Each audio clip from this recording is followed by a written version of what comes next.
आप देख रहे हैं लव विद एस्ट्रोलॉजी।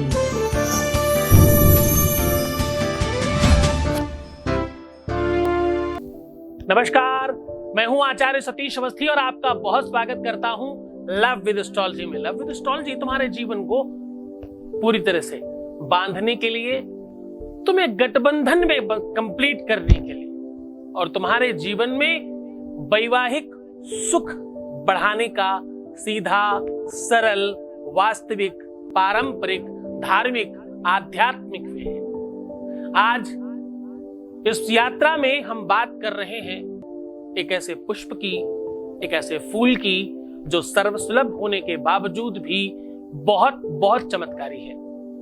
ये पुष्प आयुर्वेद से लेकर के अध्यात्म तक और वनस्पति तंत्र में इसका बहुत बड़ा नाम है। इस पुष्प की मदद से आप अपने पर और अपने जीवन साथी पर किए हुए तंत्र मंत्र को समाप्त कर सकते हैं। इस पुष्प की मदद से आप अपने रिलेशनशिप में एक नई जान डाल सकते हैं। आप इस पुष्प की मदद से अपने प्रेमी के घर वालों को मनाने का सीधा तरीका निकाल सकते हैं। इस पुष्प के सहयोग से आप अपने रिलेशनशिप में आ रही हर एक समस्या का सीधा समाधान करने में उत्तीर्ण हो जाएंगे।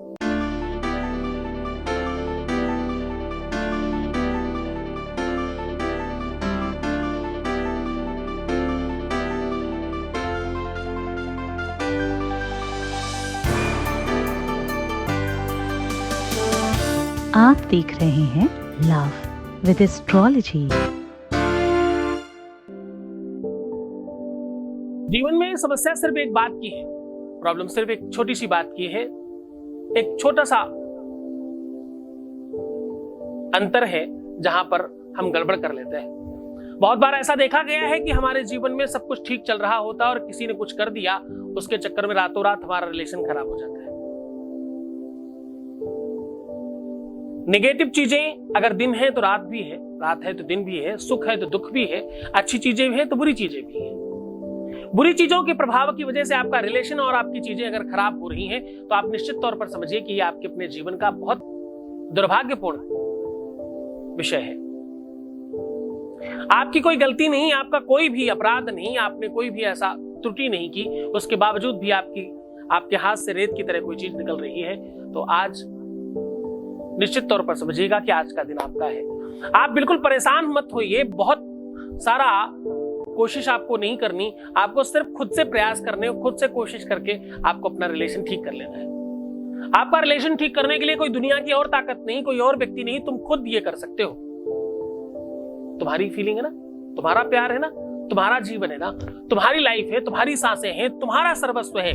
तुम लगो ना, तुम खुद करो। एक समय की बात है, महाकाली रौद्र रूप में थी। माता को एक ऐसा रूप बनाना पड़ा, एक ऐसा स्वरूप धारण करना पड़ा जिस स्वरूप का काम था विध्वंसकारी शक्तियों को परास्त करना, बुरी ताकतों को निगल जाना।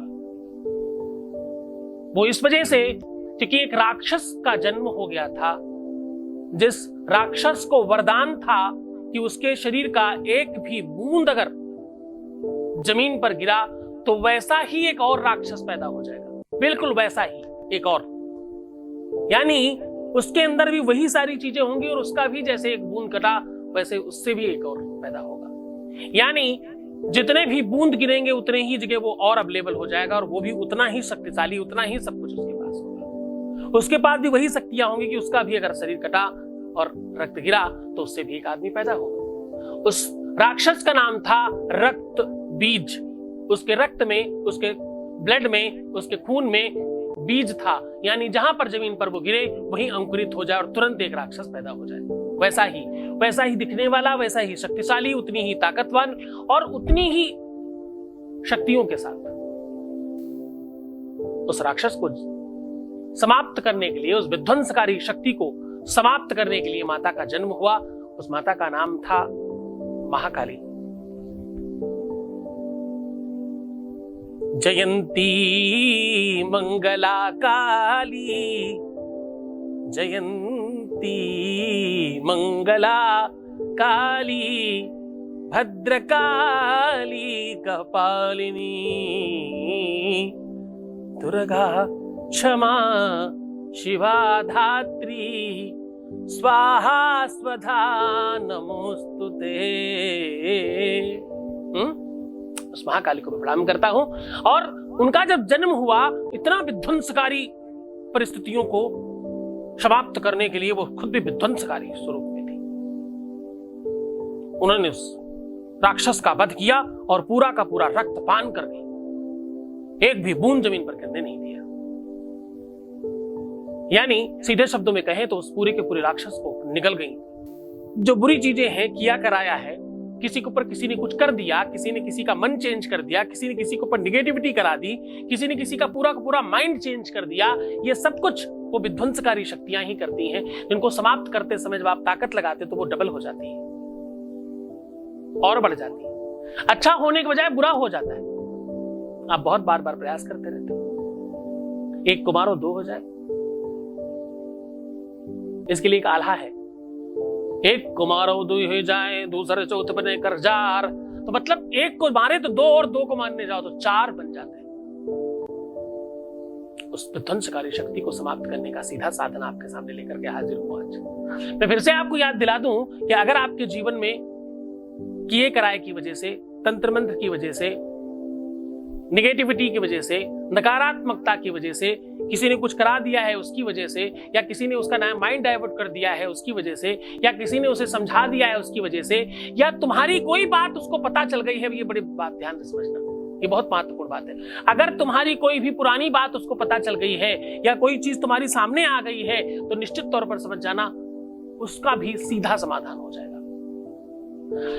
उसके समाधान के पहले एक महत्वपूर्ण बात बता दूं, इस बात को हमेशा गांठ बांध के रखना, जितना हो सके इस बात को फैलाना अपने यार दोस्तों में। कभी भी अपने प्यार को वाहवाही में या दबाव में या पूछे जाने पर या उसके बता देने के बाद आप किसी भी परिस्थिति में अपना प्रीवियस लाइफ शेयर ना करें।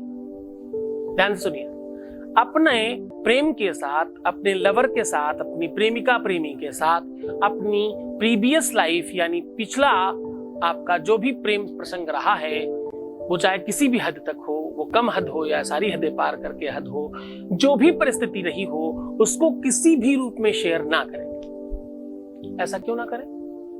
क्यों? ऐसा इसलिए ना करें कि ऐसा करने से आपका शुक्र खराब हो जाता है और उसी दिन निश्चित हो जाता है। अब ध्यान से समझना, जिस भी व्यक्ति ने अभी तक अपने प्रेमी को, अपनी प्रेमिका को अपनी प्रीवियस लाइफ बताई होगी, उसका शादी नहीं हुआ होगा। देखिए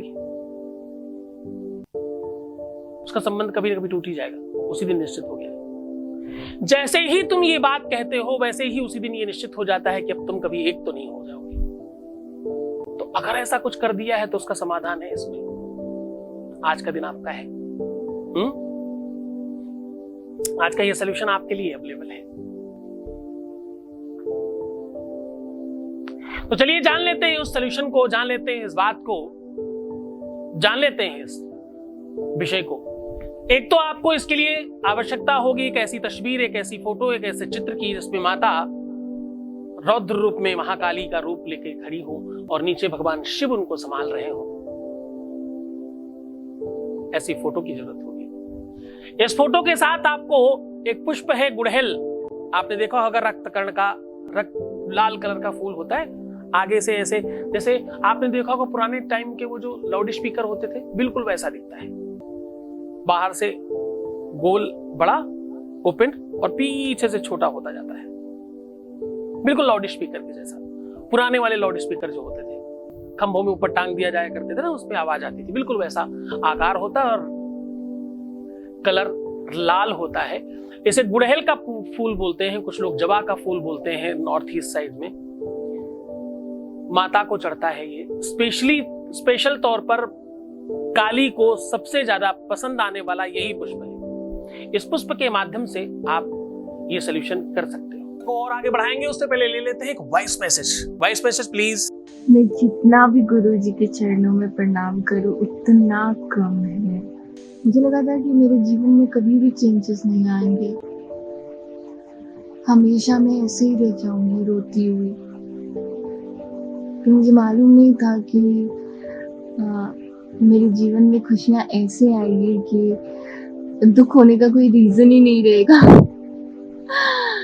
थैंक यू सो मच। बहुत धन्यवाद, बहुत साधुवाद, बहुत आशीर्वाद। 2 लौंग से पीछे से बांध कर माला बनाते जाना है, या माली से भी बनवा सकते हो, वैसे खुद करो तो ज्यादा अच्छा है। अब आपको एक और महत्वपूर्ण बात करनी है कि वो जो माला बनाने का धागा होगा वो कच्चा सूत होगा, उसको आपको हल्दी से रंग के करना होगा। वो कच्चा सूत होगा, उसे हल्दी से रंग लीजिए, उससे बनाइएगा। बहुत आराम से बनाइएगा, टूटने ना पाए, बहुत खींचेगा नहीं, कच्चा सूत है जल्दी टूट जाता है ना। बहुत आराम से, सहजता के साथ उस पुष्प के पीछे साइड में दोनों तरफ लौंग लगाएं और उससे बांध के माला बना ले पूरा 108 का। पहला काम। उसके नीचे साइड में जो फूल बनता है, माले का जो आखिरी आकार होता है नीचे का, वो पुष्प लटका के बनाते हैं ना, वहां पर आपको एक और स्पेशल काम करना है। वो ये कि जिसको भी आप इस चीज से मुक्त करना चाहते हो, किसी के ऊपर आपको लगता हो किया कराया है या आपकी किसी चीज की वजह से, तो आप अपना या उसका नाम एक पर्ची में लिख करके वहीं पे लगा दें, उसी जगह पे। अब अगला काम आपको ये करना है कि इस पूरे के पूरे माले को एक जगह रख करके अपनी प्रार्थना करनी, अपनी बात पूरी कहनी इस माले से। क्योंकि माला, सच मानो, हमारे यहां कहते हैं कि माला सत्कर्म का साधन है, साधन साध्य तक पहुंचाता है। तो जो माध्यम है उस माध्यम को प्रणाम करना है।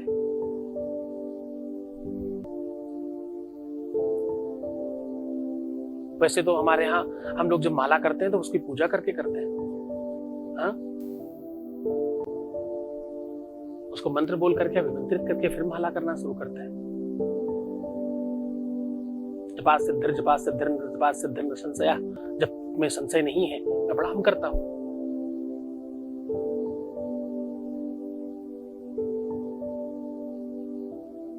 पर आपको उस माले को सामने रख करके प्रणाम करना है। उसको कहना है कि मेरी बात मां तक पहुंचाना। तुम उनके गले तक पहुंच सकते हो, तुम्हें वो क्षमता है इस काम को वहां तक पहुंचाना।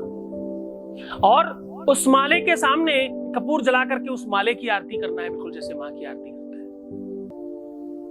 रोली अक्षत धूप दीप दिखा करके उस माले की पूजा करनी है और उस पूजा किए हुए माले को मां के ऊपर चढ़ा देना है।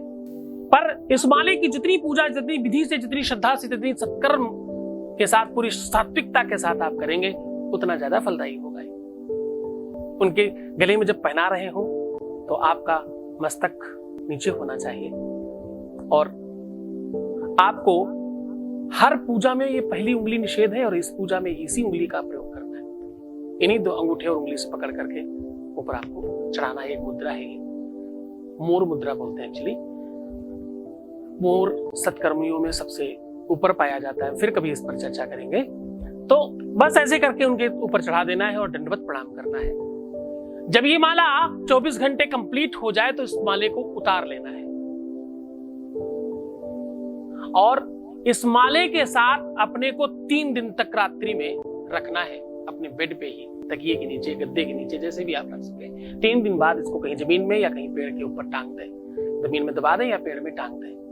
ऐसा करने से ये सारी की सारी अव्यवस्थाओं से आप पूरी तरह से मुक्त हो जाते हो। तो करें ये उपाय और सत्कर्म करने की कोशिश करें, खूब खूब खूब प्रसन्न रहें, खूब अच्छा रहने की कोशिश करें, खूब सारा प्यार बढ़ाएं, खुद के साथ भी प्यार रखिएगा, दूसरे की जय से पहले खुद को जय कहें।